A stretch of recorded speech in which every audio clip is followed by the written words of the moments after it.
Assalamualaikum warahmatullahi wabarakatuh. Hello everybody, welcome to our computer class with me, Ma'am Yani. To continue our lesson, check this out.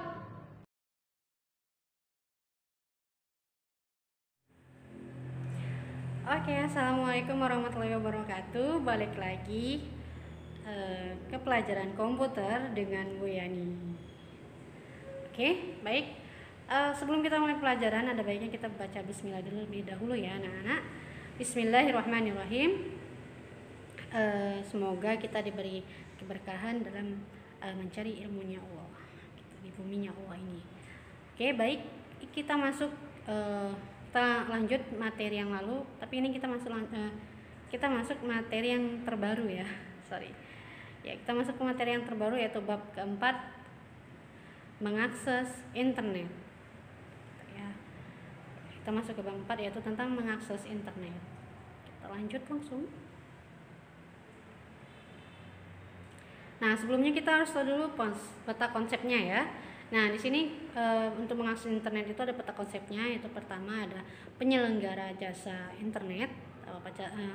Apa saja sih penyelenggara jasa internet tersebut ya. Yang kedua itu melakukan hubungan ke internet, ada langsung ke network, langsung ke online, atau menggunakan slip atau PPP. Yang ketiga ada mempercepat akses internet. Gimana caranya kita mempercepat akses internet ya. Yang keempat ada ukuran kecepatan akses internet. Nah, ukurannya itu beda-beda ya. Ada bandwidth, sesuai dengan bandwidth, backbone, ada service proxy, keamanan data, spesifikasi komputernya. Gitu. Oke, kita lanjut. Nah, di sini ada mengakses internet. Setiap komputer itu dia memiliki kecepatan aksesnya itu berbeda-beda ya. Pada saat kita mau mengakses internet itu. Nah, setiap pengguna internet yang terhubung dengan internet service provider atau ISP. Nah, jadi dia itu berbeda-beda kecepatan aksesnya ya.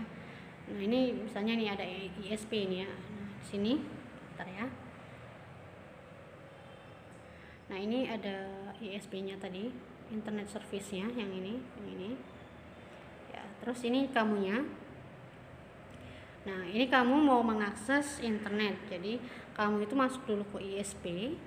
Setelah itu baru bisa mencari data-data di internet. Nah, ini dia internet gitu ya. Nah, ini ada beberapa banyak situs-situs www gitu. Di sinilah kita mengakses internetnya seperti itu. Nah, jadi apa sih ISP tadi ya? ISP merupakan perusahaan penyedia jasa sambungan internet. Gitu. Jadi kalian kalau mau mencari data itu pasti disambungkan terlebih dahulu ke ISP, baru bisa dapat informasi-informasi yang kalian butuhkan. Seperti itu ya. Oke, kita lanjut. Nah, ini ada beberapa penyelenggara jasa internet. Gitu. Jadi komputer yang kita gunakan itu sudah dilengkapi dengan modem, yaitu merupakan modem dilengkapi dengan modem melakukan dial-up ke server milik ISP ya, internet service provider tadi ya. Nah, jadi setelah tersambung melalui media saluran telepon, kita siap mengakses jaringan internet tersebut gitu. Nah, jadi saat ini beberapa ISP di Indonesia itu ada IndiHome, ada Istinet, Rotnet, Wasantara Net, Sentrinet, Telkomnet Instan, Indosatnet, NC Play Media, Biznet, dan lain-lain. Tentu provider ini tidak akan lama ya, tidak akan sama, maksudnya tidak akan sama. Jadi beda-beda dia. Kalau biasanya itu untuk di sekolah kita itu pakai IndiHome gitu ya, promosi. Oke, jadi setelah melakukan provider, maka selanjutnya kita sebagai pelanggan akan dibebani biaya pulsa telepon ya, atau layanan ISP. Besarnya itu beban tersebut tergantung dari lamanya kita menggunakan internetnya. Jadi kalau kita pakai misalnya pakai Telkomsel, kalau ini dia pakai modem ya. Kalau ini dia karena dia itu khusus bisa untuk rumah, bisa untuk sekolah, bisa juga untuk perusahaan gitu. Nah, ini ada beberapa ISP besar yang ISP yang besar gitu ya. Penyedia internetnya bisa menggunakan lebih dari berapa orang untuk menggunakan internet seperti itu. Ya, B, melakukan akses ke internet. Jadi pertama-tama itu kita harus sambung langsung ke networknya untuk bisa mengakses internet ya. Merupakan internet secara langsung karena komputer yang kamu pakai itu merupakan bagian dari jaringan yang terhubung dengan internet. Itu berarti komputer kamu memiliki alamat elektronik sendiri atau dikenal dengan istilah host internet penuh. Gitu ya. Nah, ini contohnya ada internet tadi ya. Nih, bentar ya. Nah, ini ada internet. Ini ada servernya, kamunya ini ada modem. Terus ini switchnya.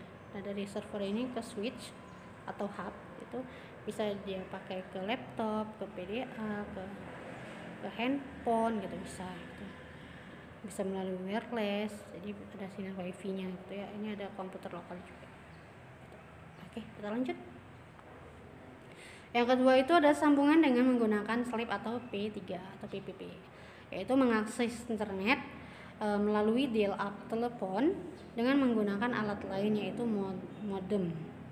Nah, modem ini berfungsi untuk mengonversi sinyal komputer digital menjadi sinyal telepon atau analog, dan sebaliknya mengonversi sinyal telepon analog menjadi sinyal komputer digital. Selain itu, kamu juga memerlukan TCP atau IP Internet Protocol dan software sleep atau PPP seperti Linux, WAP dan lain-lain. Nah, jadi ini ada jaringan internet. Nah, ini jaringan internetnya itu pakai kabel ya. Pernah lihat ya kabel dari telepon. Nah, jaringan internetnya itu masuk ke modem. Terus bisa kita akses ke telepon, ke komputer gitu ya. Jadi harus akses ISP dulu baru ke internet seperti itu.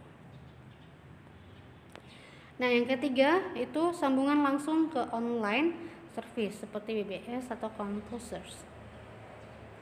Yaitu untuk mengakses internet maka harus men-set up sebuah host internet melalui telepon dan mengadakan perjanjian dengan host internet lain yang bertindak sebagai titik hubungan. Kamu juga memerlukan workstation yang mempunyai program PPP dan sleep atau workstation ini bertugas menghubungi host internet melalui jalur telepon seperti itu ya. Jadi bisa melalui telepon genggam. Oke.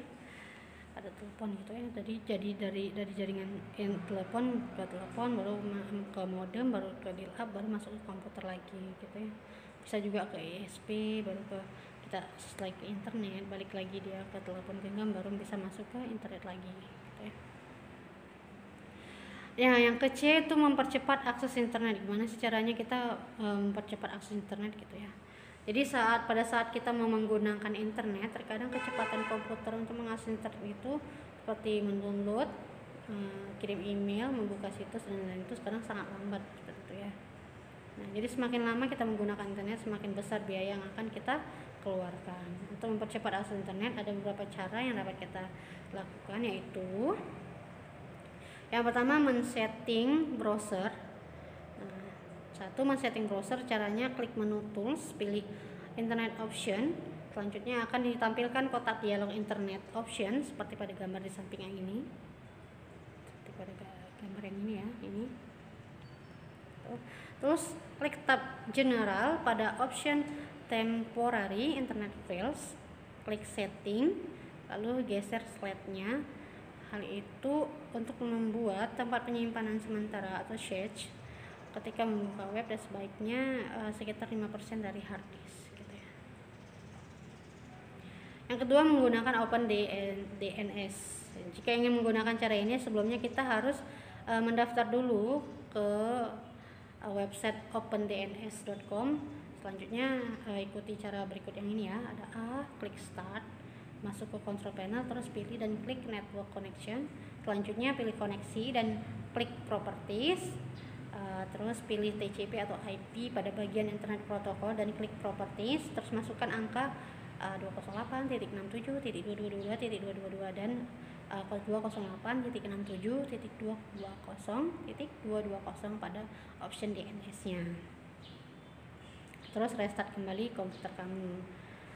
Yang ketiga tuh menggunakan Google Web Accelerator. Caranya ialah dengan menginstalasi program tersebut, selanjutnya Google Web Accelerator akan memunculkan ikon kecil di atas browsermu dan ikon tray di pojok bawah layar monitor. Oke, sampai di situ dulu materi kita tentang mengakses internet. Jika ada pertanyaan silahkan tanya langsung ke Ibu, boleh gitu ya. Oke, sampai sini saja materi kita hari ini. Kuisnya di Google Form. Oke, Assalamualaikum warahmatullahi wabarakatuh. See you.